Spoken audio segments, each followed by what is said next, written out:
Opa, você por aqui? Como é que você tá? A gente tá em mais um Pergunte ao Pastor, esse programinha chuchu beleza, em que eu respondo as perguntas que vocês mandam pra mim nas minhas redes sociais. Eu já quero começar esse Pergunte ao Pastor dizendo o próximo, certo? E o próximo Pergunte ao Pastor será específico. Eu quero que você escute isso com cuidado. No próximo Pergunte ao Pastor, eu não quero responder as perguntas de todos vocês. Eu quero responder as perguntas daqueles que acompanham o canal e que não são cristãos, certo? O trato é esse.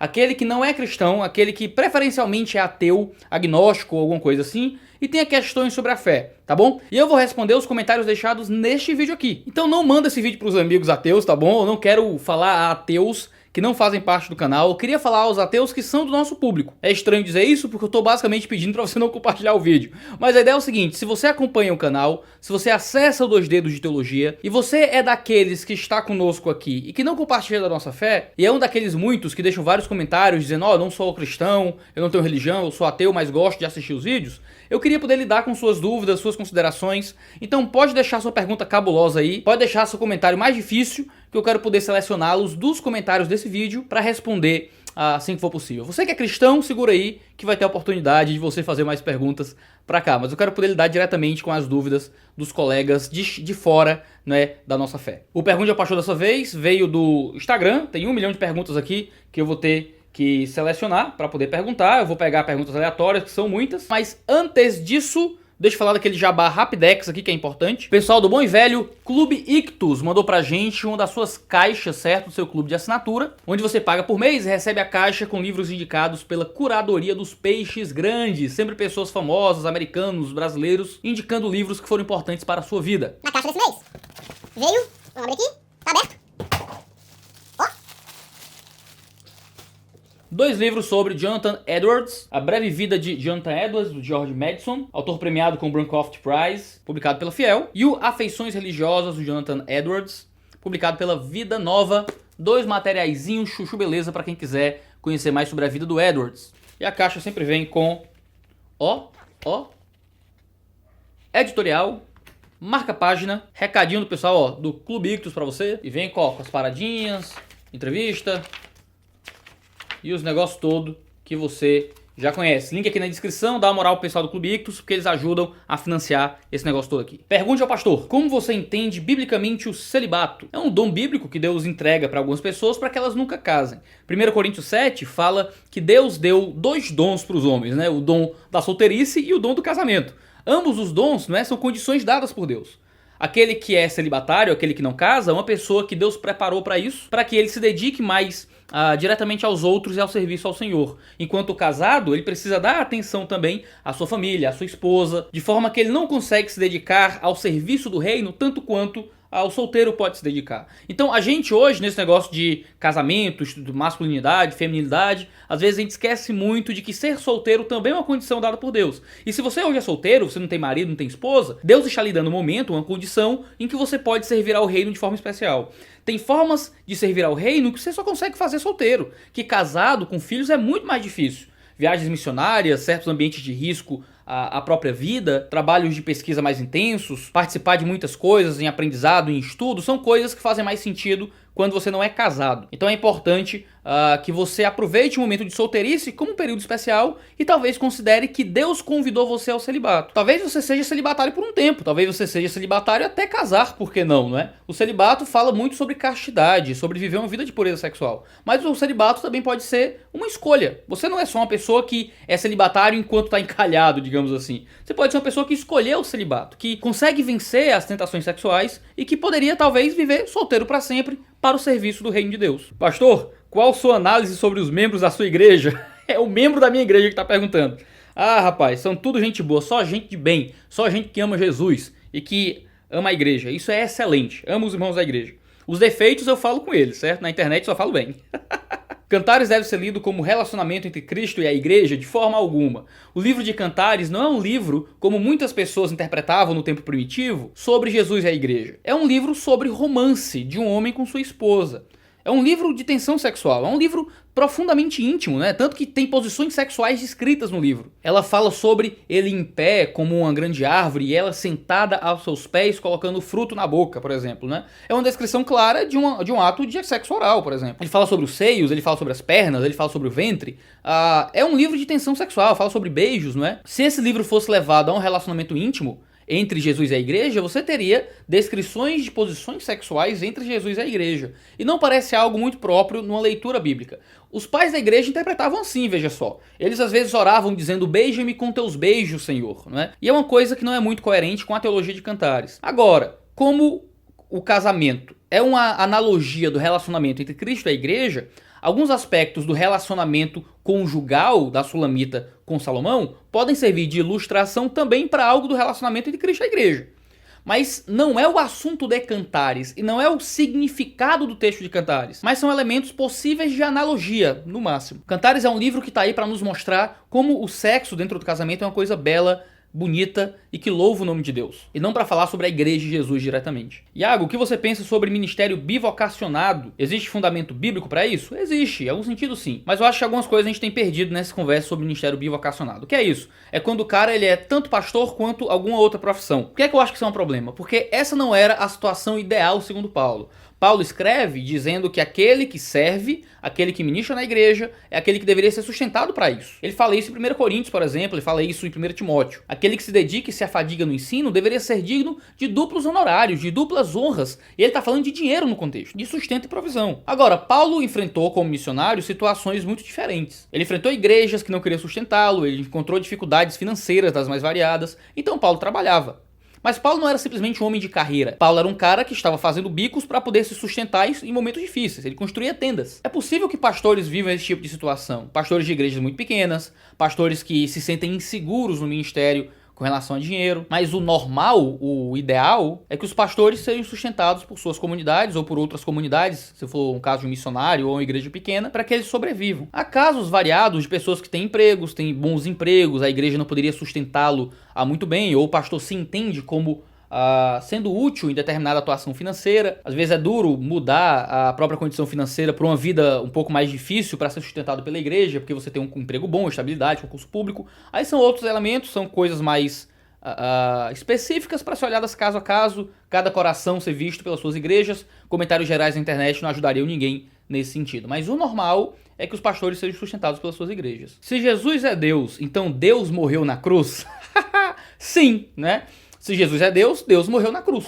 Agora, Deus em que sentido? Não é? A Trindade morreu na cruz? Não é? Mas Deus é a Trindade. Esse é o negócio. A linguagem é um pouco dúbia, porque a gente está lidando com uma coisa extremamente complexa que não tem equivalente na realidade. Não tem nada com o qual você possa comparar a Trindade. Você tem o Pai como totalmente Deus, o Espírito como totalmente Deus, mas o Pai não é o Filho não é o Espírito não é o Pai, mas o Pai está contido no Filho, o Filho está contido no Pai, o Pai contido no Espírito, o Espírito contido no Pai, o Espírito contido no Filho. E você tem uma relação que é impossível de comparar com qualquer coisa que existe na realidade. O Pai está no Filho, o Filho está no Pai. Quando o Filho morre na cruz, o Pai está ali, mas o Pai não morreu na cruz. Como é que funciona isso? Não sei, ninguém sabe. Deus morreu na cruz, em Cristo, mas o Espírito Santo não morreu na cruz de forma nenhuma. Então seria mais preciso dizer que o Deus Filho morreu na cruz, mas não o Deus Trindade, de forma geral. É interessante porque isso responde outra pergunta que me mandaram. Maria é mãe de Deus? E a resposta é igual, sim, não. Maria é a mãe do Deus Pai? Não. Maria é mãe do Espírito Santo? Não. Mas o Espírito Santo é Deus, Deus Pai é Deus. Maria não é mãe de Deus, porque ela não é mãe do Deus Pai.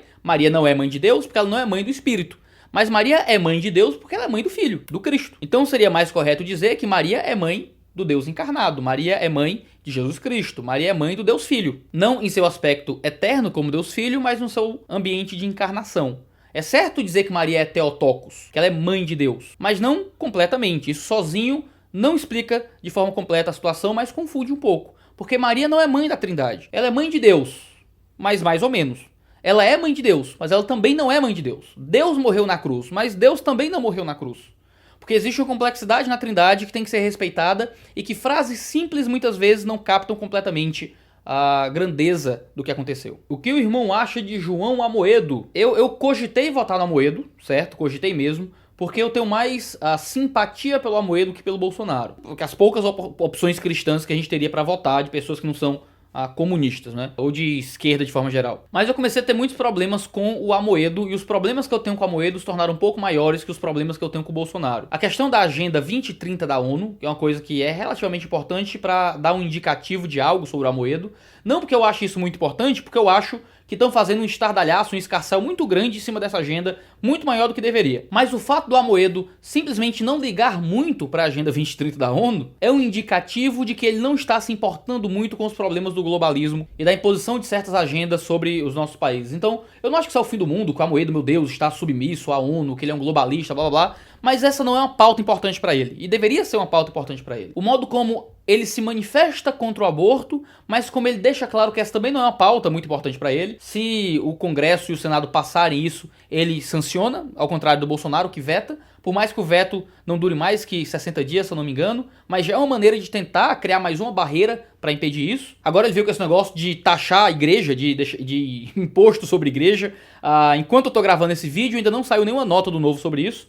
Eu falei com alguns amigos que têm contato com o pessoal do Novo, disseram que saiu a nota, mas ainda não vi. E são problemas muito sérios pra mim com relação ao João Amoedo. Eu tenho uma simpatia de personalidade pelo Amoedo, até porque eu sou um liberal e ele também o é. Mas ele acaba se tornando uma opção pouco viável de voto quando ele dá tiros no pé, não é com tanta frequência assim. Você tem muitos patrocinadores?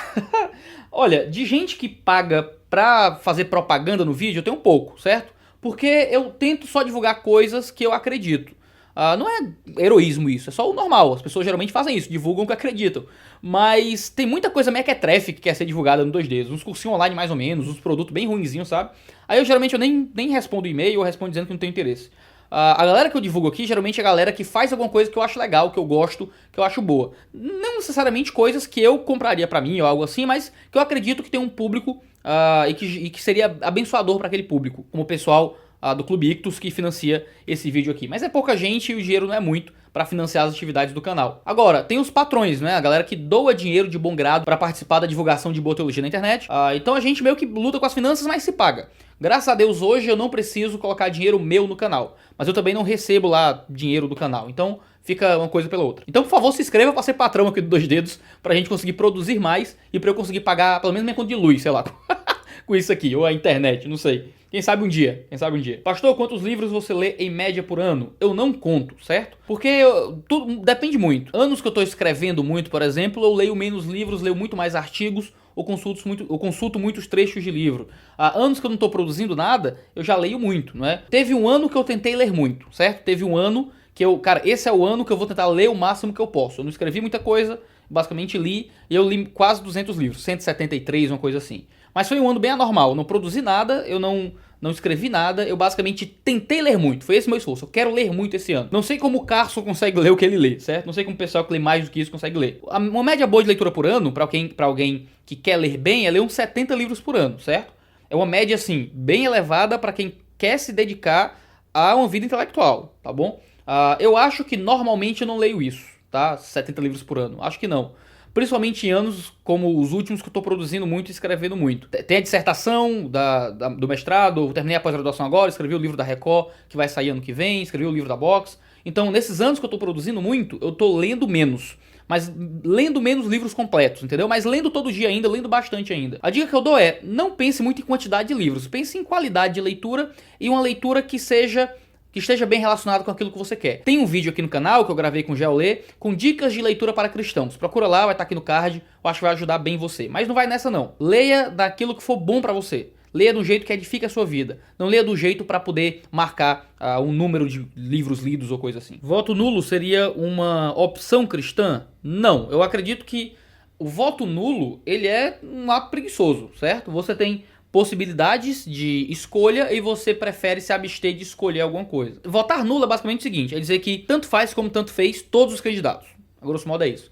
É dizer que não importa quem se eleja, pelo menos daqueles que ali podem se eleger, não importa. Mas importa, existem candidatos muito diferentes. Se os candidatos são muito diferentes, é pouco provável que não importe qual seja eleito e que o nível de maldade, de problema ou de vantagem que a gente vai receber com a eleição seja igual em todos os candidatos. Então, se a gente quer ser honesto e inteligente e responsável no nosso voto, a gente tem que olhar alguém nem que seja o menos ruim. Nem que seja para escolher se o tiro vai ser na mão, no pé ou na cabeça. Katana ou espada medieval? Espadas com 2 fios, por favor. Katana é linda, mas eu acho ela um pouco contraproducente. Você tem relações boas com indivíduos católicos? Qual a sua relação com o catolicismo? Eu fiz primeira comunhão, certo? Eu nasci de um lar católico nominal. E tenho bons amigos católicos, não é? Desde familiares até pessoas que são realmente autodeclaradas católicas. Tenho uma boa amizade com o Francisco Ratzo, por exemplo, com o Dio, do Bunker do Dio. Vai lá no Bunker do Dio, que é um canal muito bom, cheio de coisa legal que ele produz lá, certo? E são amigos católicos, não é? Eu tento converter o Raso ao protestantismo, o Raso tenta me converter ao catolicismo, e a gente continua muito amigo, né? A amizade meio que é isso, é você ter total interesse em que o outro se torne mais parecido com você em alguma coisa, que o outro concorde com as suas ideias e coisas assim, mas que nas diferenças vocês se tratem com respeito, com graça e com misericórdia. Eu acho que isso é uma coisa madura, não é você não conseguir se relacionar com o diferente. É você ser claro com o diferente e dizer, cara, eu preferia que você fosse evangélico. E ele me dizer, eu preferia que você fosse católico. E a gente se dá super bem, não é, nesse processo. Então, boas amizades. Agora, existe um tipo de catolicismo que eu considero muito prejudicial, que é muito equivalente a um tipo de comportamento evangélico também, que é dos turrões, dos brigões, dos que te odeiam, não é? De que o fato de você falar contra a fé deles ou produzir teologia oposta à fé deles ser algo que os mova num ódio contra você. A gente pode não respeitar tão bem a ideia do outro, mas a gente respeita o outro. Então, como a gente se respeita, a gente se dá super bem. Pra mim, isso é o básico da civilidade. Meu Deus, é pergunta demais. É uma roleta russa aqui, eu quero escolher as perguntas, mas tá tenso. Eu queria ser youtuber só pra ganhar livro de graça. Cara, eu compro a maioria dos meus livros, certo? Eu ganho alguns, mas eu compro a maioria. É certo fazer propaganda de algum político no púlpito? De forma nenhuma. Se eu vou numa igreja e alguém faz propaganda de um político, eu simplesmente vou embora, certo? Vou embora. Não importa que político seja. Eu não vou pra igreja pra isso. Eu vou pra igreja pra que alguém faça propaganda de Jesus. Se alguém vai fazer propaganda de um candidato, eu vazo, tá? Eu me arrependo ainda amargamente do dia que eu fui pregar num congresso e levaram lá uns políticos lá, abençoaram o político, falaram, deram palavra pro político, e eu não tive coragem de ir embora, porque pagaram minha passagem, eu fui convidado pra pregar, fui de outro estado pro congresso, ia ser terrível simplesmente não pregar, me recusar a pregar no culto, que o pessoal gastou dinheiro pra me levar pra lá, pagando passagens, estadia e coisas assim. Mas eu me arrependo amargamente, eu queria ter ido embora. Eu acho que uma das coisas mais repugnantes que alguém pode fazer é levar políticos pra falar no culto. Agora, isso não significa que a gente não pode instruir politicamente a igreja. Falar sobre ideais cristãos e propostas cristãs para o cenário político. Agora, propaganda eleitoral, isso é uma coisa que é absolutamente estúpido. Nenhum pastor deveria fazer isso. Naruto ou One Piece? Naruto. Oficina G3 ou Resgate? Resgate. Conservador ou liberal? Os dois. Compartilhe uma fraqueza conosco. Seria uma piada muito boa se eu botasse um vídeo meu tentando levantar, sei lá, uma pedra e não conseguisse, né? Seria uma piada muito boa se eu tivesse saco pra tirar a câmera daqui e gravar alguma coisa. Eu tenho muitas fraquezas, eu sou uma pessoa meio amargurada, eu tenho dificuldade pra lidar com raiva e ira muitas vezes. Às vezes eu sou muito impulsivo pra tomar algumas decisões. Fraqueza, meu querido, eu tenho muitas. Se você quiser, vem aqui em casa que eu conto um bocado. DC ou Marvel? DC nos quadrinhos, Marvel nos filmes. Calvino ou Armínio? Calvino. E isso, deu agora de só ter pergunta um ou outro, é?